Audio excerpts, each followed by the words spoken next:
Grace and peace to you in the name of Jesus, the one we've been awaiting in these days of Advent. This whole story of the birth of Jesus, Emmanuel, God with us, this story of our God who loved us so much that after all the other ways he tried to make himself known to us over the centuries, he finally decided to come himself, a baby, leaving the glory of the heavens to be born in a stable bed. God's intention was never to exist in some faraway place out of touch with his children. Our theme throughout this Advent season has been, let's all come home for Christmas. Our family will be coming to the parsonage on Christmas Eve and Christmas Day. They're coming home. Coming home is always special, both for those who welcome loved ones and those who have been away for a while.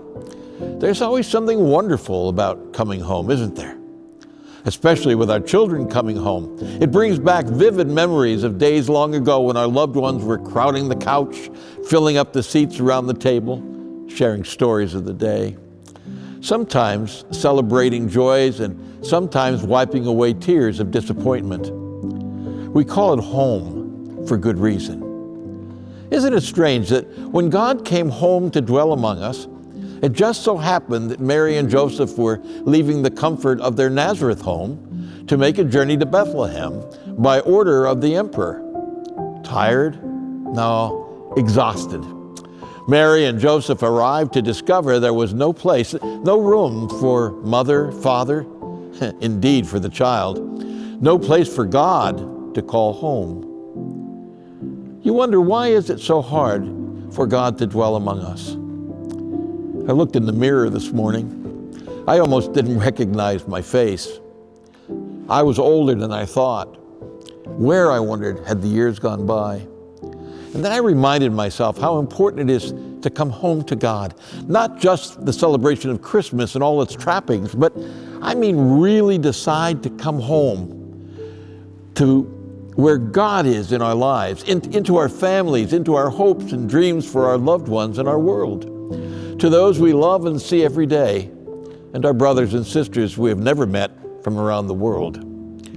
After this crazy and confusing time of a pandemic and the disruptions it caused, I want to invite you all home for Christmas, to join us for worship either on Christmas Eve or Christmas morning. We'll gather at 7 p.m. on Christmas Eve and again on 10 a.m. on Christmas morning in the sanctuary. There won't be a chapel service for either of those.